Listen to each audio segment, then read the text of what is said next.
तर तिकडे सोनम वांगचुक यांना ताब्यात घेऊन रुग्णालयात दाखल केल्यानंतर आता कॉक्रोच जनता पार्टीचे संस्थापक अभिजित दिपके यांनी आमरण उपोषणाची घोषणा केली आहे। दरम्यान आंदोलनास्थळी उपस्थितांना संबोधित करत असताना दिपकेंवर शाई फेकण्यात आली। महिलेनं ही शाई फेकली, जमावानं त्या महिलेला पकडलं। यावेळी मोठा गोंधळ झाल्याचं पाहायला मिळालं।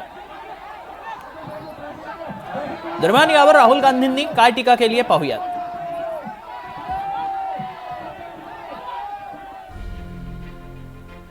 एक्सपोस्टमध्ये राहुल गांधी म्हणतात, मोदी सरकारची मूलभूत तत्व म्हणजे असत्य आणि हिंसा आहे।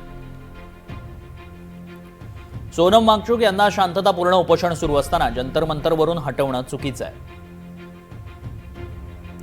पेपरफुटी, विद्यार्थ्यांच्या आत्महत्या हे भारताच्या भविष्याशी निगडीत गंभीर सवाल उपस्थित आहे।